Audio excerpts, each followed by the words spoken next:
न दिल्ली के मुख्यमंत्री केजरीवाल हैं आसपास, न पश्चिम बंगाल के मुख्यमंत्री ममता हैं रेस में। नायडू और स्टालिन तो दूर दूर तक कहीं नहीं। सीएम योगी के भौकाल के सामने सब हो गए ढेर।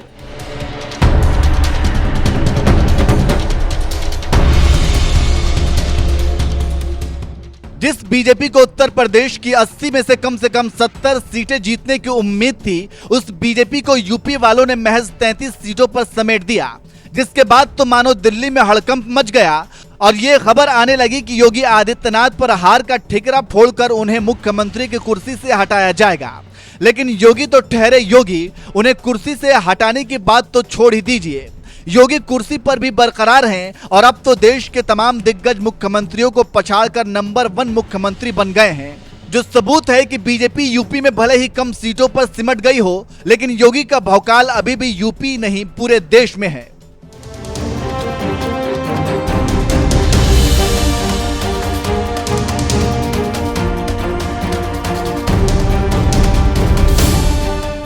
दरअसल दुनिया के सबसे बड़े लोकतांत्रिक देश हिंदुस्तान में 30 राज्य ऐसे हैं जिसकी कमान कोई ना कोई मुख्यमंत्री संभाल रहा है, जिनमें कुछ मुख्यमंत्री तो ऐसे भी हैं जो लंबे समय से राज्य की कमान संभाल रहे हैं। जिनमें एक नाम पश्चिम बंगाल की मुख्यमंत्री ममता बनर्जी का है, जो साल 2011 से बंगाल की सत्ता संभाल रही हैं। तो वहीं दूसरी तरफ दिल्ली के मुख्यमंत्री अरविंद केजरीवाल भी पिछले 9 साल से दिल्ली की सत्ता संभाल रहे हैं। लेकिन इसके बावजूद बात जब देश के नंबर 1 मुख्यमंत्री की आई, तो ऐसे तमाम मुख्यमंत्रियों को पछाड़कर योगी आदित्यनाथ देश के नंबर 1 मुख्यमंत्री बन गए।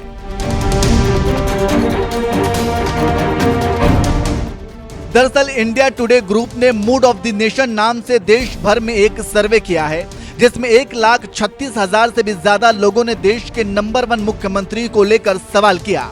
और जब नतीजे आए तो एक बार फिर सीएम योगी देश के नंबर 1 मुख्यमंत्री साबित हुए।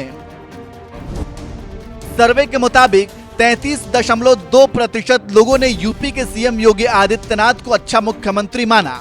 13.8% लोगों ने दिल्ली के सीएम अरविंद केजरीवाल को अच्छा मुख्यमंत्री माना। 9.1% लोगों ने पश्चिम बंगाल की सीएम ममता बनर्जी को अच्छा मुख्यमंत्री माना। 4.7% लोगों ने तमिलनाडु के सीएम एमके स्टालिन को अच्छा मुख्यमंत्री माना। 4.6% लोगों ने आंध्र प्रदेश के सीएम चंद्रबाबू नायडू को अच्छा मुख्यमंत्री माना। ये आंकड़े बता रहे हैं कि सबसे ज्यादा यानी 33% लोग योगी को ही सबसे बेस्ट मुख्यमंत्री मानते हैं, जबकि दूसरे नंबर पर मौजूद सीएम केजरीवाल और तीसरे नंबर पर मौजूद सीएम ममता बनर्जी तो दूर दूर तक कहीं नहीं है। इसी बात से समझ सकते हैं कि लोकसभा चुनाव में बीजेपी को यूपी में भले ही कम सीटें मिली हों, लेकिन भौकाल तो आज भी योगी का ही है।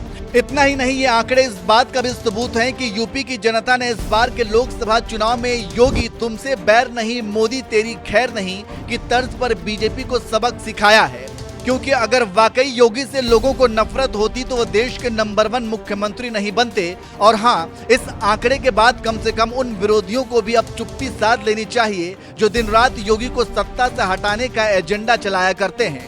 बहरहाल इस खबर पर आपका क्या कहना है, अपनी राय हमें कमेंट करके जरूर बताएं। और साथ ही देश के नंबर 1 मुख्यमंत्री योगी आदित्यनाथ ने मुजफ्फरपुर में कैसे विरोधियों को उधेड़ा, आइए आपको सुनाते हैं। आपको मोदी जी के नेतृत्व में भारत दुनिया की एक ताकत बन रहा है। सुरक्षा का बेहतर माहौल मिल रहा है। कांवड़ यात्रा भी चल रही है। सुरक्षा का कोई इश्यू नहीं है। पर्व और त्योहार शांतिपूर्ण तरीके से मनाए जा रहे हैं।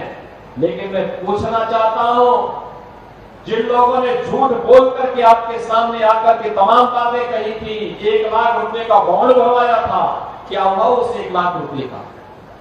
मैं पूछना चाहता हूं, मैं तो आज ये अनिल कुमार, सोमेंद्र तोमर और कपिल देव अग्रवाल जी ने यहाँ की भाजपा और लोकदल की टीम ने जो प्रस्ताव विकास के भेजे थे और उन सभी योजनाओं को स्वीकृत करके आज उसके लिए मैं यहाँ आपके पास आए। पत्थर लगे हैं सबके, कहीं सड़क का है, कहीं पुल का है, कहीं मिनी स्टेडियम का है और कहीं पे अन्य किसी कार्य का है। उसके लिए हम तो पैसा लेके आए हैं, हम विकास लेकर के आए हैं, सुरक्षा का बॉर्डर देने के लिए आए हैं, हमने दिया है। तो हम कह रहे हैं लेकिन समाजवादी पार्टी का मॉडल क्या है? ये उनका मॉडल वही है जो मुजफ्फरपुर, जो आपने अभी कन्नौज में नवाब ब्रांड देखा है, और देखा नहीं उनके पार्टी का एक नेता कैसे वहां पर वहां की बेटी के साथ किस प्रकार का व्यवहार कर रहा है, कैसे वहां उनकी पार्टी का नेता मोइन खान अयोध्या में एक निषाद बेटी के साथ किस प्रकार का व्यवहार करता है, और कैसे इनके द्वारा लखनऊ में, इनके नेताओं के द्वारा लखनऊ में एक बेटी के साथ दुर्व्यवहार करने का दुस्साहस किया जाता है, और जब उस पर कार्रवाई होती है तो समाजवादी पार्टी के मुखिया बड़ी बेशर्मी के साथ उन दुष्कर्मियों के साथ खड़े होते हुए दिखाई देते हैं। बहनों और भाइयों, जो समाज अपनी बेटी और अपनी बहनों की रक्षा नहीं कर सकता उसका कोई भविष्य नहीं होता है, और इसीलिए तो हम लोग आए हैं, बेटी भी सुरक्षित रहेगी और व्यापारी का सम्मान भी होगा, कोई उस पर आंच नहीं आने दी जाएगी, कोई आंच नहीं आने दी जाएगी। और मैंने जो पहले भी कहा था कि बेटी की सुरक्षा के साथ कोई खिलवाड़ करेगा तो अगले चौराहे पर उसका इंतजार कोई यमराज ही करना होगा, उसके अलावा कोई उसका दूसरा चारा नहीं होगा। आपको कहने के लिए आया हूं, जो लोग आपको झूठे आश्वासन देकर के जाति विस्मरण करके अराजकता की भट्टी में फिर से झोंकने के लिए आपके पास आए हैं, इन लोगों से सावधान रहने की आवश्यकता है। ये लोग आपको जाति के नाम पर बांटेंगे, तमाम बातों के आधार पर बांटेंगे, लेकिन जब किसी बेटी की सुरक्षा पर खतरा आएगा तो ये लोग दुष्कर्मियों के साथ खड़े होते हुए दिखाई देंगे। हमें ऐसे लोगों को कतई स्वीकार नहीं करना है, जो हमारे विकास में बाधक हो, सुरक्षा में खतरा पैदा होते हो, जो किसान अन्नदाता किसान के बेहतर भविष्य में बाधक हो, ऐसे लोगों को हम कतई आगे न बढ़ने दें। बहनों भाइयों, हमने 2 वर्ष का लक्ष्य रखा है, अगले 2 वर्ष में 2 लाख नौजवानों को सरकारी नौकरी देनी है, और जिसमें पहली नौकरी की खेप आपको निकल रही है कल से। याद करिए, कल 23 को, 24 को, 25 अगस्त को, फिर 30 और 31 अगस्त को हम लोग 60,000 से अधिक पुलिस कार्मिकों की भर्ती करने जा रहे हैं, और मैं आप सभी नौजवानों से कहूंगा, इस भर्ती की प्रक्रिया में भाग लीजिए। कोई माई का लाल आपकी योग्यता पर प्रश्न नहीं खड़ा कर पाएगा, अगर किसी ने खड़ा किया तो उसके लिए उत्तर प्रदेश सरकार ने जेल के रास्ते खोले हुए हैं। जो नौजवानों के भविष्य के साथ खिलवाड़ करेगा उसकी संपत्ति को जब्त करेंगे, और उस संपत्ति को गरीबों में बांटने का कार्य भी करने का कार्य हमारी सरकार करने जा रही है। बहनों भाइयों, एक तरफ 2 लाख नौजवानों के लिए नौकरी, और दूसरी तरफ याद करिए 2017 के पहले क्या होता था।